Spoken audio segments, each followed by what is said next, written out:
Abramos nuestras Biblias en el capítulo 8 de Romanos, versículo 28.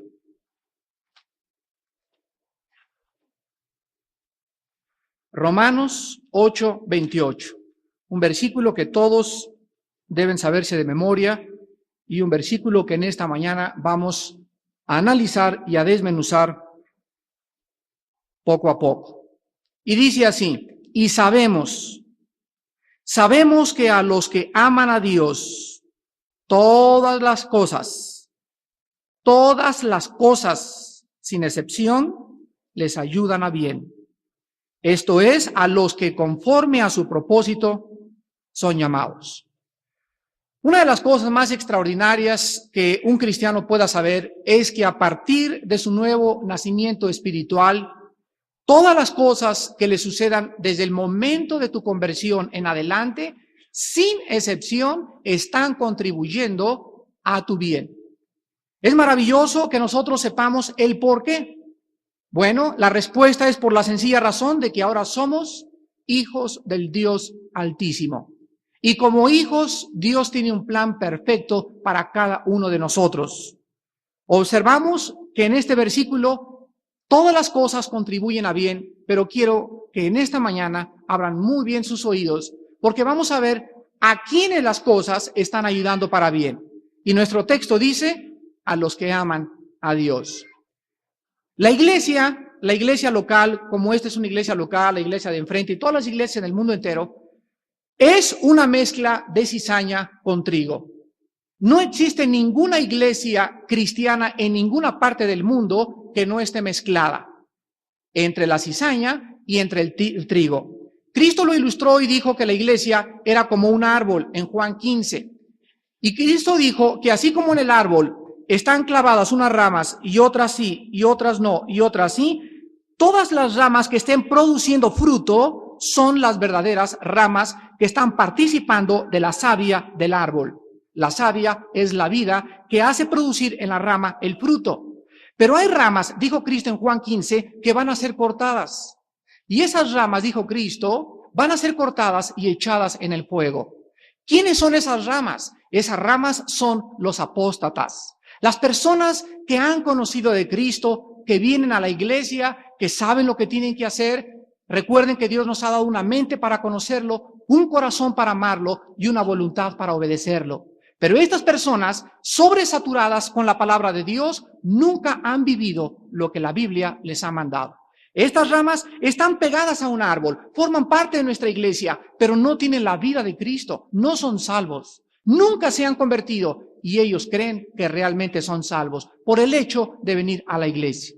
Esas ramas le dirán a Dios en aquel día: Señor, Señor. Y Él les va a contestar: ¿por qué me llamáis Señor si nunca hiciste mi voluntad? Entonces es muy importante que nosotros analicemos en esta mañana quiénes son los que aman a Dios, para que sepamos que todas las cosas contribuyen a nuestro bien. Vamos a ver en primer lugar en Juan 14, 15, que el Señor Jesucristo nos dice en primer lugar quiénes son los que aman a Dios. Juan 14, 15. Y el Señor Jesús dice brevemente: si me amáis, guardar mis mandamientos. En esta mañana vamos a ver entonces en primer lugar que las personas que aman a Dios se caracterizan por guardar los mandamientos de Dios. Vean el sí condicional de Cristo: si me amáis. O sea, si no me aman, tú puedes decir de la boca para afuera que eres cristiano, pero realmente si en tu corazón existe mi vida, tú estás guardando mis mandamientos. ¿A qué mandamiento se refiere Cristo? Bueno, acuérdense que los 10 mandamientos en el Antiguo Testamento estaban divididos en dos. Del 1 al 4 estaban relacionados con Dios y del 4 al 10 estaban relacionados con el prójimo.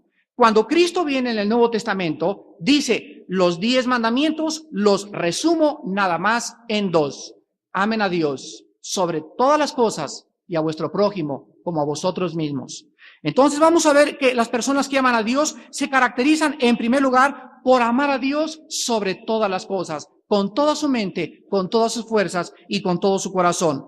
Nuestra relación diaria con Dios es lo más importante de toda nuestra vida.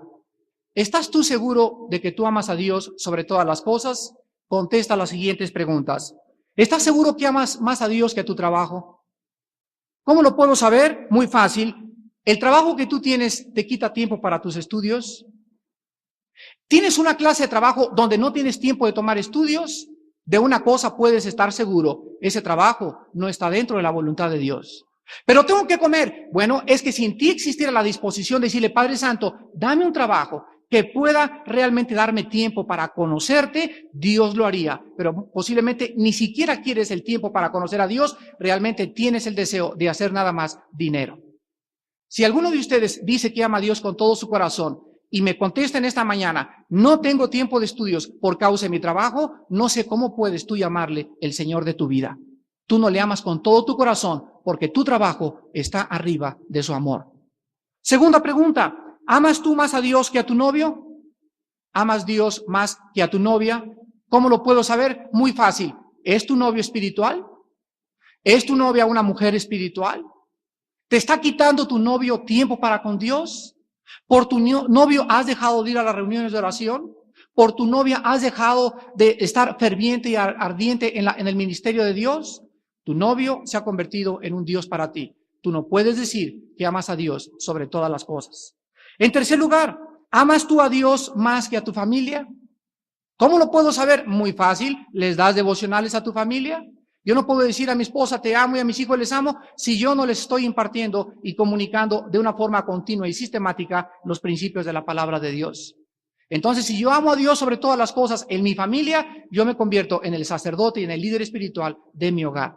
Ahora tu familia es la familia que te dice, pues ven a mi religión y yo voy a tu religión. Un momentito, si tú comprometes tus principios, no puedes decir que amas a Dios sobre todas las cosas. ¿Por qué? Porque Dios es luz y no hay tinieblas en Él.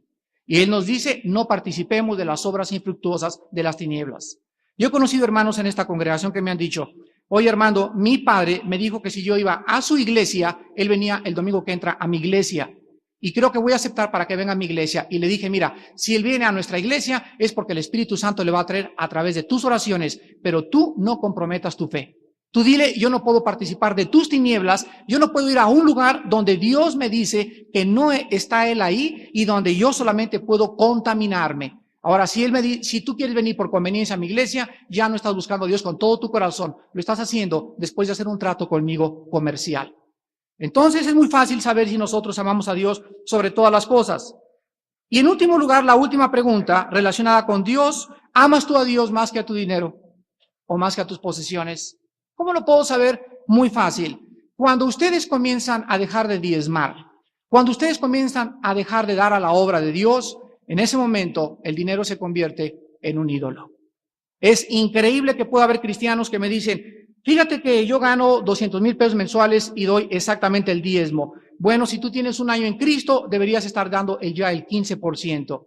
Si tienes 3 años o 4 años, ya deberías de estar dando el 20%. ¿Por qué no lo estás dando? Simplemente porque no amas a Dios sobre todas las cosas y porque no has probado ni gustado en tu familia cuán bueno es Él. Pero dice en 2 Corintios 9 que Dios es poderoso para hacer que abunde la semilla en nuestra alacena y multiplicar nuestra sementera para que estemos enriquecidos en toda buena obra, a fin de que siempre haya todo lo necesario para todos los santos. Dios es poderoso para mostrarnos que cuando somos generosos sobre todas las cosas y no nos importa más que dar y dar y dar para propagar su santo evangelio, Él es poderoso para suplir que nunca jamás nos falte absolutamente nada. Veamos nosotros en Lucas capítulo 10. En segundo lugar, ¿quién es nuestro prójimo? Una vez que nosotros sabemos que amar a Dios es amar a Dios sobre todas las cosas, vamos a ver a continuación que el segundo mandamiento no puede ser divorciado del primero. En otras palabras, Dios nos entrega una moneda de 2 caras.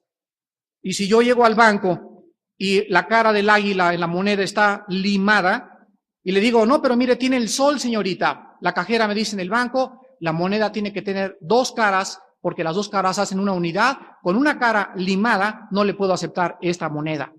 Entonces, Dios nos muestra que la moneda del cristiano es, por un lado, amar a Dios, por otro lado, amar a nuestro prójimo. ¿Qué es lo que nos quiere decir Dios? Que yo no puedo amar a Dios si estoy mal con alguno de ustedes. ¿Cómo puedes decir que amas a Dios cuando tienes deudas con tu prójimo? ¿Cómo puedes decir que amas a Dios cuando hablas mal de alguien en la iglesia? En cuanto tu relación horizontal con tu prójimo sea deficiente, no digas que amas a Dios sobre todas las cosas. Porque para que yo tenga una relación vertical con Dios, yo tengo que estar bien con mi prójimo. Entonces, si yo estoy mal con alguien y odio a alguien y estoy calumniando y chismeando a alguien, yo no puedo estar bien con Dios, y yo estoy mal con ustedes porque estoy mal con Dios. Pero si yo estoy bien con Dios, se produce y se refleja en la relación con mis amigos, con mis amigas, con mis hermanos en Jesucristo.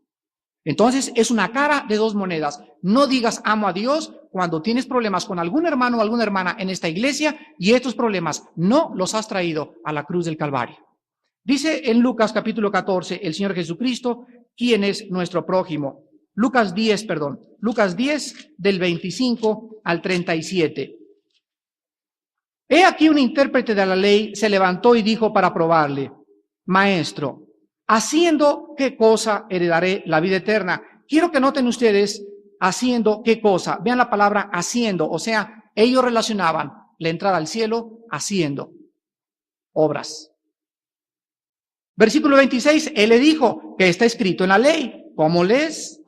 Aquel respondiendo dijo: amarás al Señor tu Dios con todo tu corazón y con toda tu alma y con todas tus fuerzas y con toda tu mente, y a tu prójimo como a ti mismo. Y le dijo: bien has respondido, haz esto y vivirás. Pero él, queriendo justificarse a sí mismo, dijo a Jesús: ¿y quién es mi prójimo? Respondiendo Jesús dijo: un hombre descendía de Jerusalén a Jericó y cayó en manos de ladrones, los cuales le despojaron, e hiriéndole se fueron, dejándole medio muerto. Aconteció que descendió un sacerdote por aquel camino y viéndole pasó de largo. Asimismo un levita, llegando cerca de aquel lugar y viéndole, pasó de largo.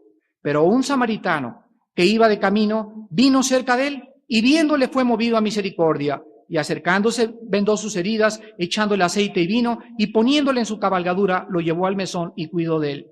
Otro día, al partir, sacó 2 denarios y los dio al mesonero y le dijo: cuídamele, y todo lo que gastes de más, yo te lo pagaré cuando regrese. ¿Quién pues de estos 3 te parece que fue el prójimo del que cayó en manos de los ladrones? Él dijo: el que usó de misericordia con él. Entonces Jesús le dijo: ve y haz tú lo mismo. ¿Quién es nuestro prójimo? Cualquier persona que necesite nuestra ayuda. Ese es nuestro prójimo. Ahora, a la luz de esto, significa lo siguiente. Significa que si yo realmente estoy amando a Dios sobre todas las cosas, yo no le hago daño al prójimo. Cuando tú recibes prestado dinero y tú no pagas ese dinero prestado, tú estás haciéndole un daño a tu prójimo, más si es un hermano. En segundo lugar, significa no deber nada a nadie. Dice Romanos 13, no deban nada a nadie. Cuando debemos, estamos dañando intereses de la persona a la que le debemos dinero. En tercer lugar, significa nunca calumniar a nadie y menos a sus pastores. Cuando alguno de ustedes habla mal de un pastor, yo nada más quiero, en el nombre y por la misericordia de Dios, orar por ustedes. Porque si no están seguros lo que ustedes están diciendo acerca de ese pastor y no está confirmado por 2 testigos, como le dice Pablo a Timoteo, ustedes están llenos de veneno en su lengua. Y cuando un hombre calumnia a un líder, le va a pasar lo que le pasó a María cuando habló mal de Moisés, su líder. Se llenó de lepra. ¿Cuántos de ustedes y cuántas de ustedes estarían en esta mañana leprosos y leprosas por las cosas que hablan de sus líderes? ¿Cómo puedes decir que amas a Dios cuando hablas mal de una persona que Dios ha puesto en tu camino para que guarde y vele por tu alma, que son tus pastores? Oren por ellos y ténganlos en mucha estima por causa de su obra. Y cuando tú hables mal de ellos, recuerda que antes de hablar mal de ellos, tú ya fuiste con él personalmente y ya se lo dijiste en su cara. Oí que esto y esto y esto, y después de aclararlo con él, podrás decir algo mal acerca de él. Pero cuídate cuando tú no vas primero con la persona que te hizo daño y comienzas a expandir rumores en la iglesia acerca de un hombre que ha sido puesto por Dios para hacerse cargo de tu propia alma. Vemos entonces que amar a Dios y amar a nuestro prójimo es una manera en que podemos demostrar que realmente amamos a Dios. Veamos otra manera. En Mateo capítulo 7, El Señor Jesucristo nos dice también otra manera de demostrar que realmente amamos a Dios, para estar clasificados dentro de aquellas personas a las cuales todas las cosas contribuyen para nuestro bien. Dice en Mateo 7, versículo del 21 al 23, no todo el que me dice Señor, Señor, entrará en el reino de los cielos, sino el que hace la voluntad de mi Padre que está en los cielos. Muchos me dirán en aquel día, Señor, Señor, ¿no profetizamos en tu nombre? Y en tu nombre echamos fuera demonios, y en tu nombre hicimos muchos milagros. Y entonces les declararé, nunca os conocí, apartaos de mí, hacedores de maldad. En segundo lugar, las personas que aman a Dios, dice Jesucristo, hacen su voluntad. Bueno, ¿cuál es la voluntad de Dios? Vamos a ver dos pasajes. Vamos a ver primero en Primera de Tesalonicenses, capítulo 4. Primera de Tesalonicenses, capítulo 4.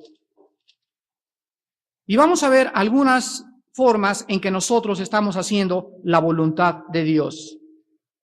Porque es bien importante en esta mañana, antes de salir, darnos cuenta si realmente estamos amando a Dios.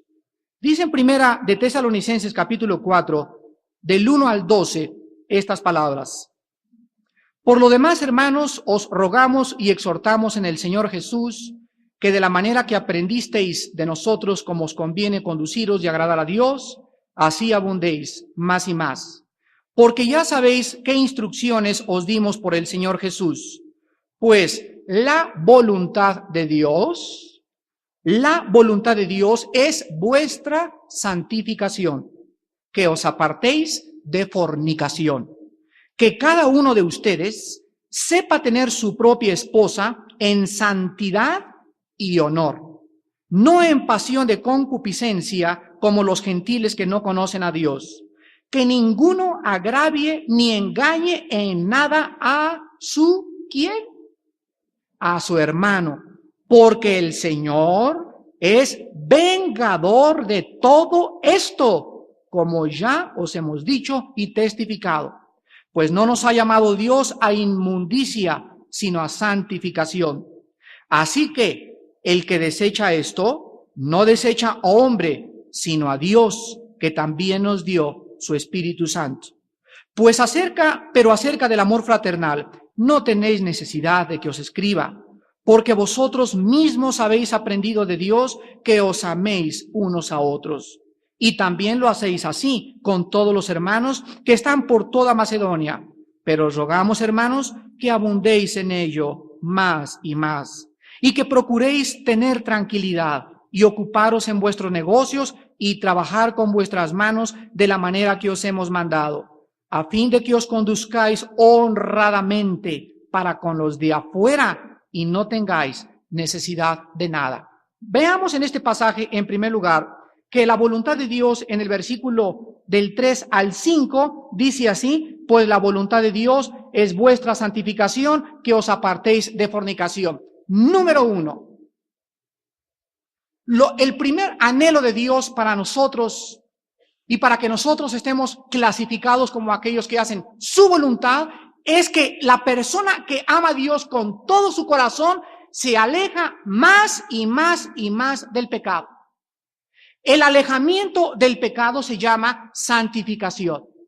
La persona que ama a Dios con todo su corazón y con toda su mente cada vez es dominada menos por sus deseos sexuales ilícitos. Quiero que vean en este pasaje la relación que existe en un pecado muy específico, que es el pecado sexual, y la santificación. Dice así en el versículo 3, la voluntad de Dios es vuestra santificación, que os apartéis de fornicación y que cada uno de ustedes tenga a su esposa en santidad y en honor.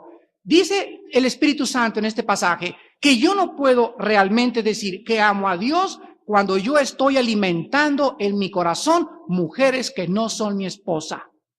Yo no puedo decirme que amo a Dios si vivo con una señora sin casarme. ¿Cómo puede alguien en esta iglesia decir amo a Dios Cuando vive con alguien en fornicación, eso es pecado delante de Dios. ¿Y sabes qué? Es un pecado muy grande, porque no os engañéis, dice en 1 Corintios 6, cualquiera de ustedes que sea adúltero o fornicario no entrará al reino de Dios. No te engañes. Si tú mueres en esta noche, tú te condenas. No eres salvo, no eres cristiano. Te estás engañando. Es una mentira tu vida. Muchos me dirán, Señor, Señor, ¿y qué te dije? ¿Qué no te dije que no vivías con esa mujer? Pero era muy débil. ¿Y para qué crees que tenía mi Espíritu Santo? Pero es que ni siquiera tenía mi Espíritu. Fíjense lo que dice Cristo. No los conocí.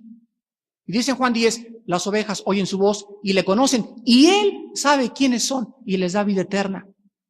Muchos de ustedes dicen conocer a Dios, pero Dios no los conoce como sus hijos por la vida de pecado que llevan todos los días. Y el día del juicio será como Noé. Vendrá de repente y no entendieron. Domingo tras domingo, estudio tras estudio, lunes, martes, miércoles, el domingo, oían la palabra y oían la palabra y oían la palabra, y mientras más lo oían, más endurecían, hasta que llegó el momento de la apostasía. Y dice en Hebreos 6 y el capítulo 10 también, si pecaremos voluntariamente después de haber conocido la verdad, ya no queda más remisión para juicio. Porque es imposible que sean renovados, dice en Hebreos 6, para el arrepentimiento, crucificando al Hijo de Dios y exponiéndolo a la vergüenza y al vituperio. Es imposible que una persona que ha oído la palabra de Dios constante y constantemente pueda presentar a Cristo después con sus propias obras y decir que es salvo. Esa persona ya no puede regresar. Dice la Biblia, es imposible que sea renovada al arrepentimiento. Esa persona nunca fue salva. ¿Cómo puede una persona ser salva si ya ha oído lo único que tenía que oír? El único mensaje que podía convertirlo es este. Y dice la Biblia que fueron iluminados por el Espíritu, participaron del don celestial y oyeron todo lo que tenían que oír, pero sin embargo nunca jamás decidieron hacer la voluntad de Dios. Querían ir el domingo y vivir como les daba la gana. La Biblia dice, ¿por qué me llamáis Señor, Señor, si no hacéis mi voluntad? Y la voluntad de Dios es apartarnos de pecados sexuales.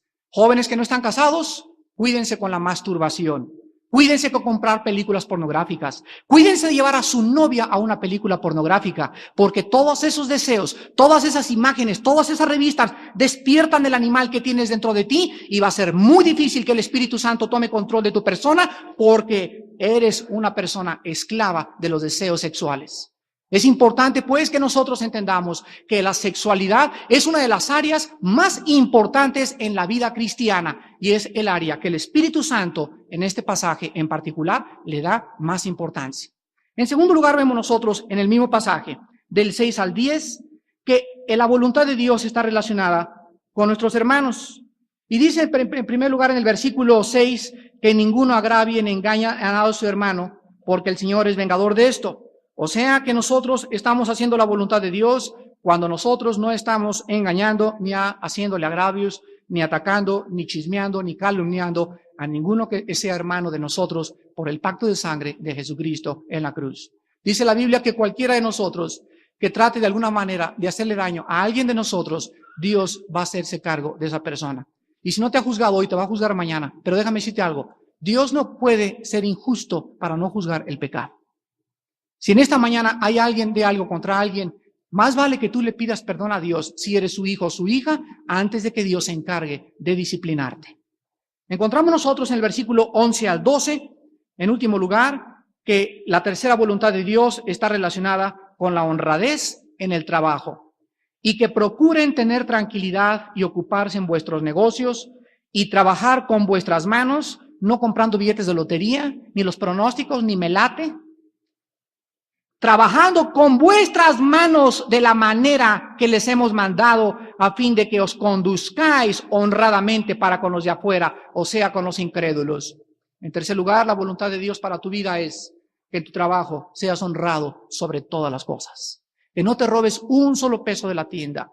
Que no trates de hacer una factura, una sola factura, sin pagar impuestos. Que no trates de evadir 10 pesos de impuestos. No es la cantidad, es el hecho de que estás tratando de engañar a un Dios ante cuya presencia todas las cosas están abiertas y desnudas.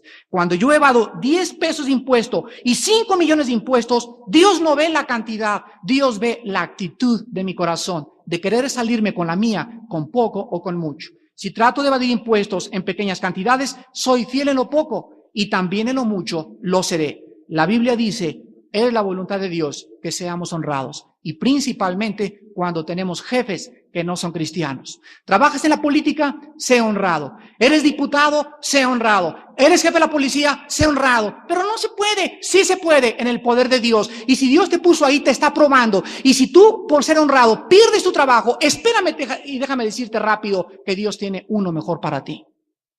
No hay nadie en esta iglesia que haya perdido lo mucho por lo poco.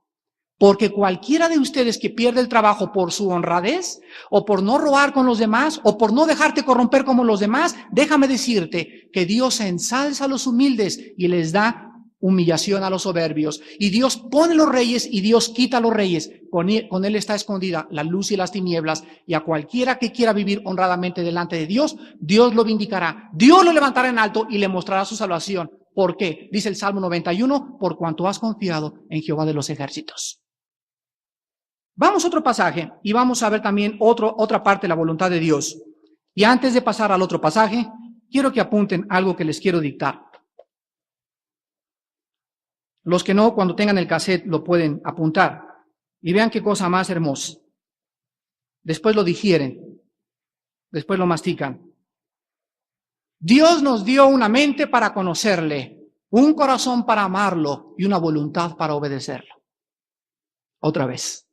Dios nos dio una mente para conocerle, un corazón para amarlo y una voluntad para obedecerlo. No podemos amarle sin conocerle, ni obedecerle sin amarle. Entonces, cuando nosotros encontramos esta tripartidad en el ser humano, encontramos que con mi mente yo conozco a Dios, con mi corazón le amo y con mi voluntad le obedezco. Quiero que vean que depende de nosotros el obedecerle. Vean 1 Corintios capítulo 6 y encontramos otra parte de la voluntad de Dios. Y estos pasajes nos están radiografiando, se podría decir, con puros rayos X en esta mañana, para ver si realmente amamos a Dios. Y si realmente amamos a Dios, todas las cosas están contribuyendo para nuestro bien. Pero no podemos decir que amamos a Dios cuando a la luz de la Biblia nos estamos engañando. Dice en 1 Corintios 6, del 14 al 15, también se lo saben de memoria todos. 2 Corintios 6, 2 Corintios 6, del 14 al 15. No os unáis en yugo desigual con los incrédulos, porque ¿qué compañerismo tiene la justicia con la injusticia? ¿Y qué comunión la luz con las tinieblas? ¿Y qué concordia Cristo con Belial? ¿O qué parte el creyente con el incrédulo? ¿Y qué acuerdo hay entre el templo de Dios y los ídolos? Porque vosotros sois el templo del Dios viviente, como dijo Dios. Habitaré y andaré entre ellos y seré su Dios, y ellos serán mi pueblo. Por lo cual, salid de en medio de ellos y apartaos, dice el Señor. Y no toquéis lo inmundo, y yo os recibiré, y seré para vosotros por Padre, y vosotros seréis hijos e hijas, dice el Señor Todopoderoso. Una de las cosas que tienen que estar bien claras en toda mente en esta iglesia es que Dios no está agradado con ningún joven que tenga una novia incrédula. Y Dios no está agradado con ninguna joven que tenga un novio incrédulo. En cuanto tú dices que quieres saber si vas a ir a la universidad, si quieres entrar a la escuela en septiembre, quieres saber cuál es la voluntad de Dios y estás desobedeciéndole en una de las áreas más importantes, como se las voy a demostrar a continuación de la vida cristiana, no esperes recibir la voluntad de Dios. Dios no te va a decir lo que Él quiere para tu vida. Tú te vas a hincar, Señor, dime a dónde quieres que yo vaya. Pero mientras ese pecado está interrumpiendo la comunión entre tú y Dios, Dios te dice, quita tu novio incrédulo y después te diré cuál es mi voluntad. Pero mientras el pecado esté en nuestro corazón, no esperemos conocer la voluntad de Dios. ¿Qué significa no os unáis en yugo desigual? Quiero que vean aquí la palabra clave, yugo. Un yugo es una cosa que va entre un buey y una bueyya, no sé cómo dice, vaca, ¿verdad? Como lo que sea, o en un par de bueyes masculinos, y en el arado, ese yugo hace que los dos se mantengan juntos. El yugo les sirve para unirse, para que caminen los dos juntos. Si les quitas el yugo a los dos bueyes, uno se va para acá y el otro se va para allá. Bueno, teniendo en cuenta esta ilustración, podamos imaginarnos lo que Dios nos está diciendo. No tengas un amigo con el cual desayunes, comes, vayas a VIPs, vayas de vacaciones, etcétera, etcétera. Dios no nos prohíbe tener amistades incrédulas. Y yo tengo muchos amigos que no son cristianos, pero no estoy unidos a ellos, a África o a Israel. Cuando sé que no es cristiano, estoy en un yugo desigual. La Biblia nos dice por qué. En primer lugar, ¿qué comunión hay entre los dos? ¿Cómo puedes tener un novio incrédulo cuando la mente de él está en otras cosas y tu mente está controlada por el Espíritu de Dios? ¿Qué concordia hay entre el diablo y Cristo? Imagínense ustedes como la vez que me invitaron muchos jóvenes allá al concierto Naucali de los Beatles o quién sabe qué concierto era ese. Invitaron a Cristo y invitaron al diablo a bailar juntos. O sea, ellos querían que estuviera Cristo y también querían que estuvieran el diablo. No han aprendido que no hay comunión entre la luz y las tinieblas. Dice la Biblia, salid, apartaos, no toquéis, no oigáis cosa que pueda contaminar tu relación con Dios. Entonces, esto está relacionado con el noviazgo, está relacionado con el matrimonio. Bueno, ahorita tú puedes tener un novio incrédulo, te divorcias, ya te molaste. Ya te casaste con él, ora por él, que muy pronto él se va a convertir. Y también está relacionado con los negocios. Cuidado cuando hagas una fábrica o cuando vayas a hacer una sociedad o cuando tu socio vaya a poner 10 millones de pesos y tú 10 millones de pesos y vayan juntos a poner un consultorio o a hacer cualquier negocio y él no es cristiano. Es un yugo desigual. ¿Por qué? Porque vas a caminar con tu socio durante 3 o 4 años. Entonces tú puedes tener acciones en Teléfonos de México, tú puedes tener acciones en cualquier compañía, pero eso a unirte en una sociedad común con un socio donde los dos están poniendo 50 y 50, Dios lo prohíbe y estás fuera de su voluntad. Es importante que nosotros veamos en Éxodo capítulo 34, vamos a ver algunos pasajes en el Antiguo Testamento. Y fíjense ustedes que en el siglo XX se le ha dado una importancia relativa a esto. Ay, ¿qué importa que sea incrédulo? Después se va a convertir. Bueno, pues cuando se convierta, comienza a salir con él. Ay, ¿qué importa un socio? Es más, los cristianos a veces son más tranzas que los incrédulos. Bueno, pues si ya te tranza un cristiano, hay alguien que lo va a corregir, te lo aseguro. Pero si te tranza un incrédulo, ¿quién te va a defender? Dios te deja para que comas el fruto de tu propio camino. Recuérdalo, si te tranza un socio cristiano, hay un Padre en el cielo que te va a devolver hasta el último centavo, porque lo va a castigar. Pero si te tranza un incrédulo, el diablo te va a pagar todavía más caro. En Éxodo 34, del 11 al 16, vean ustedes la advertencia de Dios a Israel. Guarda lo que yo te mando hoy. He aquí que yo he hecho de delante de tu presencia al amorreo, al cananeo, al eteo, al fereceo, al heveo y al jebuseo. Guárdate de hacer, ¿qué dice? Guárdate de hacer alianza o de unirte en yugo desigual con los moradores de la tierra donde has de entrar para que no sean, ¿qué cosa? Tropezadero en medio de ti. Derribaréis sus altares, quebrantaréis sus estatuas y cortaréis sus imágenes de acera, porque no te has de inclinar a ningún otro Dios, pues Jehová, cuyo nombre es celoso, Dios celoso es. Por tanto, no harás alianza con los moradores de aquella tierra, porque fornicarán en pos de sus dioses y ofrecerán sacrificios a sus dioses y te invitarán y comerás de sus sacrificios, o tomando de sus hijas para tus hijos y fornicando sus hijas en pos de sus dioses. Harán fornicar también a tus hijos en pos de los dioses de ellas. No te harás dioses de fundición. Qué solemne advertencia a los cristianos del siglo XX. La alianza con un socio tuyo, tu novio incrédulo, tus amistades continuas harán que sus propios hijos arrastren a tus hijos y a mis hijos tarde o temprano a adorar a los dioses falsos que ellos tienen. Veamos ahora Deuteronomio capítulo 7. Deuteronomio capítulo 7, versículos del 1 al 6. Cuando Jehová tu Dios te haya introducido en la tierra en la cual entrarás para tomarla, y haya echado de delante de ti a muchas naciones, al Eteo, al Gergeseo, al Amorreo y al Cananeo, al Fereceo, al Ebeo y al Jebuseo, 7 naciones mayores y más poderosas que tú, y Jehová tu Dios las haya entregado delante de ti y las haya derrotado, las destruirás del todo. No harás con ellas alianza, ni tendrás de ellas misericordia.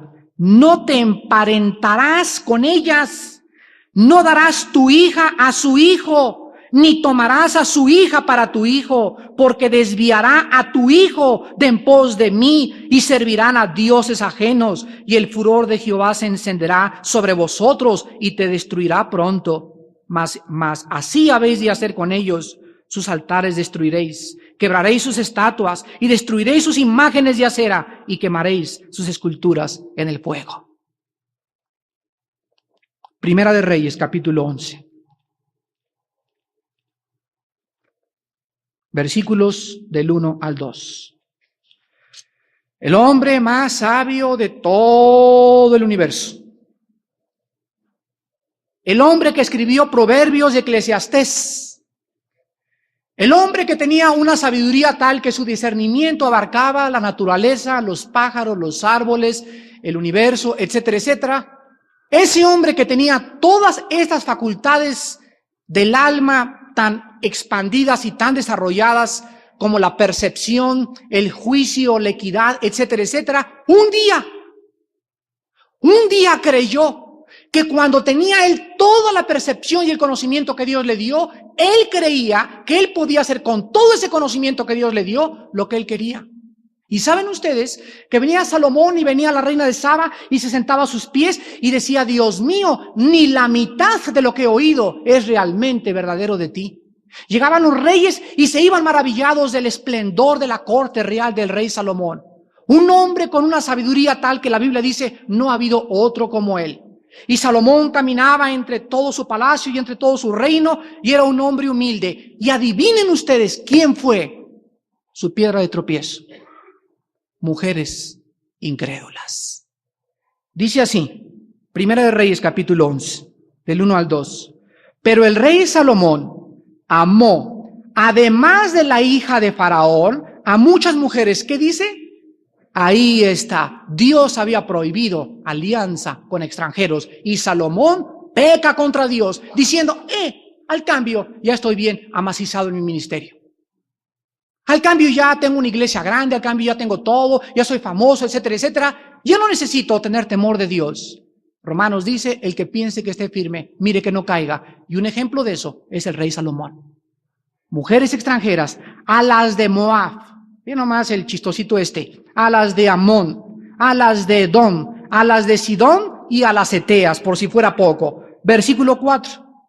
Y cuando Salomón era ya viejo, sus mujeres inclinaron su corazón tras dioses ajenos, y su corazón no era perfecto con Jehová su Dios, como el corazón de su padre David. Versículo 8. Así hizo para todas sus mujeres extranjeras, las cuales quemaban incienso y ofrecían sacrificios a sus dioses.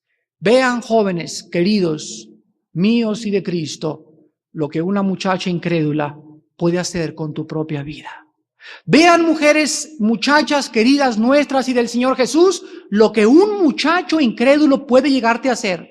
Sin que te des cuenta, te llevará a adorar a sus dioses. Y tu corazón, tarde o temprano, ya no será perfecto delante de Dios. Vean ahora ustedes el libro de Nehemías, capítulo 10. Está antes de los Salmos, Nehemías. Está Job y después Nehemías, Esther y Nehemías. Nehemías capítulo 10, versículos 29 al 30. Es increíble la cantidad de pasajes en la Biblia que nos muestran lo que los incrédulos nos pueden hacer cuando nosotros creemos que somos más fuertes que ellos. No es cierto. Separados de mí, nada podéis hacer. Nehemías 10, versículos 29 y 30. Dice Nehemías en su oración: acuérdate de ellos, Dios mío, contra los que contaminan el sacerdocio y el pacto del sacerdocio y de los levitas, Los limpié pues de todo extranjero y puse a los sacerdotes y levitas por sus grupos y a cada uno en su servicio, y para las ofrendas de la leña en los tiempos señalados y para las primicias, acuérdate de mí, Dios mío, para bien. Vemos aquí nosotros en este pasaje cómo Nehemías pudo realmente llegar a lo que él dijo en el versículo 26. Nehemías 10:26. ¿No pecó por esto Salomón, rey de Israel? Bien que en muchas naciones no hubo rey como él, que era amado de su Dios, y Dios lo había puesto por rey sobre todo Israel. Aún a él le hicieron pecar las mujeres extranjeras. Y quiero acabar leyendo Proverbios capítulo 7. Recordemos en 1 Corintios 10 que las cosas se escribieron para nuestra enseñanza, para que no pequemos, ni forniquemos, ni seamos idólatras como ellos lo fueron. Proverbios 6. Proverbios 7, perdón. Hijo mío, guarda mis razones. Atesora contigo mis mandamientos. Guarda mis mandamientos y vivirás. Y mi ley como las niñas de tus ojos. Lígalos a tus dedos. Escríbelos en la tabla de tu corazón. Di a la sabiduría, tú eres mi hermana, y a la inteligencia llama parienta, para que te guarden. ¿De quién? Ahí está, de las incrédulas. ¿Cómo pueden ustedes, jóvenes, creer que si no tienen una vida de devocionales diario, no caigan en pecado con una incrédula? ¿Cómo pueden creer ustedes, muchachas solteras, que si no tienen una vida donde ligan a Dios y a sus mandamientos y todos los días meditas en su ley y le dices, oh Dios, el hacer tu voluntad me ha agradado y preferiría estar en la puerta de la casa de mi padre en lugar de estar 1000 años en moradas de maldad? Entonces, ¿cómo puedes no esperar caer con un novio incrédulo? Y aquí no nos dice, si tú obedeces sus razones y eres obediente, Dios te va a librar y te va a quitar los novios incrédulos y amigas incrédulas que tengas en tu vida. Y en último lugar dice aquí en el versículo 21, lo que una muchacha incrédula puede hacer con un hombre. Versículo 21, lo rindió con la suavidad de sus muchas palabras, le obligó con la salamería de sus labios, al punto se marchó tras ella, como va el buey al degolladero, y como el necio a las prisiones para ser castigado, como el ave que se apresura a la red y no sabe qué es contra su vida, hasta que la saeta traspasa su corazón. Quiero que noten lo que dice el versículo 23. Y no sabes qué es contra tu vida cristiana, lo que estás haciendo con Dios. Hermanos en Jesús, hemos leído algunas partes de la voluntad de Dios, y si estas partes que ustedes conocen no las están obedeciendo, no esperen que todas las cosas contribuyan para vuestro bien. Cuando yo amo a Dios sobre todas las cosas, y cuando lo pongo a Él primero sobre todas las cosas, y cuando mi relación con mi prójimo es adecuada, mi corazón es puro interiormente, solamente está mi esposa en mi mente, cuando no tengo amigos constantes, incrédulos e incrédulas, entonces puedo decirle, Padre Santo, mi Señor y mi Dios. Y dice la Biblia, yo oiré y te contestaré y te mostraré mi voluntad. ¿Por qué? Porque estás dispuesto a obedecerme. Sin la obediencia no podemos decir que amamos a Dios. Oremos. Te damos gracias en esta mañana, Padre Santo, por recordarnos que tu voluntad es nuestra santificación. Y que la santificación está relacionada íntimamente con los pecados sexuales, principalmente. ¿Por qué? Porque este pecado, este impulso biológico dentro de nosotros, es el que más nos jala la mayor parte del tiempo. Y en esta área podemos saber cuánto dominio propio tenemos y cuán llenos estamos de tu Santo Espíritu.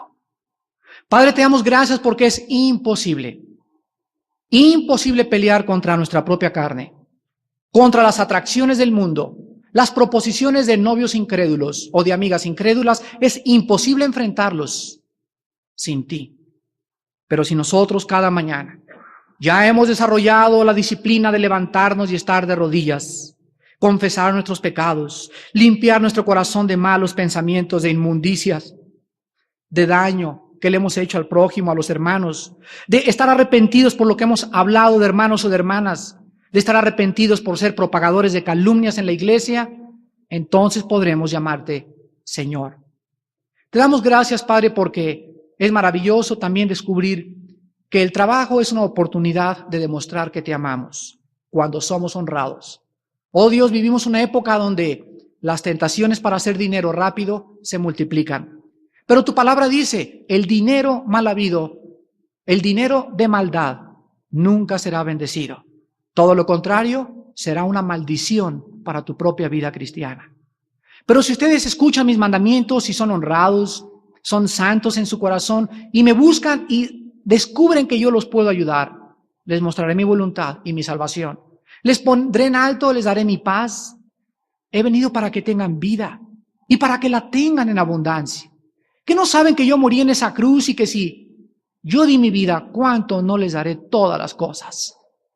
¿Cuánto no les daré todas las cosas si ya les di mi vida? Si ustedes hacen mi voluntad. No me llamen Señor, por favor. No me llamen Señor. No te engañes a ti mismo. Arrepiéntete en esta mañana. Arrepiéntete de tus pecados. Confiésalos en silencio, bajo la dirección del Espíritu Santo. Y limpia tu alma en este momento en que Él quiere confirmar en tu vida el llamado que te está haciendo a la santidad. Sean santos, porque yo soy santo, dice el Señor. Gracias, Padre, por este estudio y por este recordatorio, porque nuestras almas no pueden tener paz hasta que no seamos santos en toda nuestra manera de vivir. En el nombre precioso de Jesús, nuestro santo Salvador. Amén.